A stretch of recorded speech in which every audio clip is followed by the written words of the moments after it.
सुरुवातीलाच राज्याच्या राजकारणातून एक मोठी बातमी समोर येते। शरद पवार महाविकास आघाडीत राज ठाकरेंना घेण्यासाठी आग्रहीत आहेत अशी माहिती सूत्रांनी दिलेली आहे। सत्याच्या मोर्चात एकत्र पवारांनी काँग्रेसला संदेश दिल्याची माहिती आहे का? उद्धव ठाकरेंसह पवारही राज ठाकरेंसाठी आग्रही असल्याची माहिती आहे।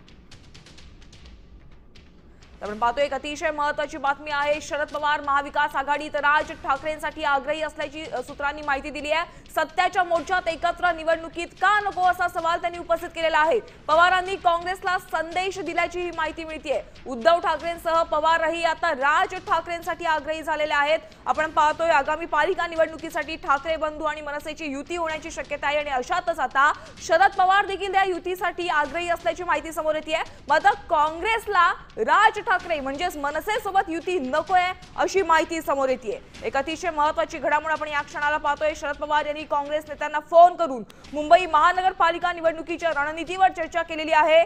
काँग्रेस नेत्यांनी 2 दिवसांपूर्वी पवारांची भेट घेऊन आघाडीत निवडणूक लढवण्यास हिरवा कंदील दिला होता। मात्र ही आघाडी केवळ काँग्रेस राष्ट्रवादी शरद पवार असेल की?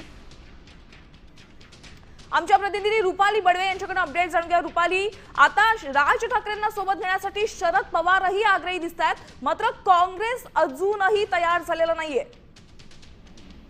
नक्कीच आपण पाहत आहोत की खरं तर जशा पद्धतीने विधानसभा निवडणुकी एकत्रित झाल्या होत्या, मात्र तसं आता आपण बघतो की स्थानिक स्वराज्य संस्थेमध्ये निवडणुका होतील की नाही याच्याबद्दल शंका उपस्थित केली जात आहे। कारण की काँग्रेसने स्वतंत्रपणे लढण्याचा निर्णय जाहीर केलेला आहे। मात्र याच्यामध्ये आता कुठेतरी शरद पवार जे ते पुढाकार घेताना पाहायला मिळतात आणि महाविकास आघाडीसोबतच मनसेचा देखील विचार केला जावा अशा पद्धतीची भूमिका कुठेतरी शरद पवार मांडताना पाहायला मिळतात।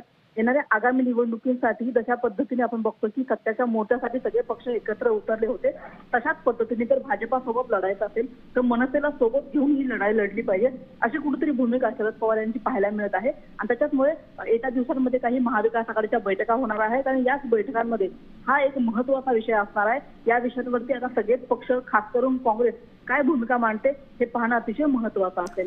रुपाली, आपण पाहतोय की 2 दिवसांपूर्वीच काँग्रेसच्या नेत्यांनी शरद पवारांची भेट घेतलेली होती आणि त्यावेळेस जी आगामी निवडणूक आहे, पालिका निवडणुकी आहे, त्याच्यासाठी आघाडीसोबत लढवण्यासोबत त्यांनी हिरवा कंदील दिलेला होता।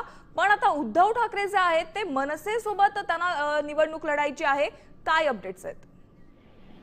आपण तर पाहिलं तर मागच्या काही दिवसांमध्ये आपल्याला 2 ठाकरे बंधूंची जवळीक वाढल्याचं पाहायला मिळत आहे आणि ह्याच पार्श्वभूमीवरती तर येणाऱ्या ज्या पालिकेच्या निवडणुका आहेत निवडणुकांमध्ये नक्कीच धन्यवाद रुपाली या सविस्तर माहितीसाठी। आपण पाहतोय मुंबईसाठी आता शरद पवारही राज ठाकरेंसाठी आग्रही असल्याची माहिती सूत्रांनी दिलेली आहे। शरद पवार महाविकास आघाडीत राज ठाकरेंसाठी आग्रही आहेत।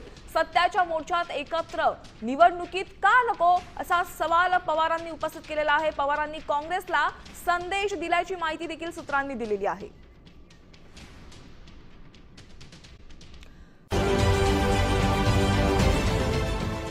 देश विदेशातील प्रत्येक घडामोडींचे लाईव्ह अपडेट मिळवण्यासाठी आता साम टीव्हीच्या सर्व सोशल मीडिया प्लॅटफॉर्मला लाईक, फॉलो आणि सबस्क्राईब करा। तसंच सर्व नोटिफिकेशनसाठी बेल आयकॉन प्रेस करायला विसरू नका।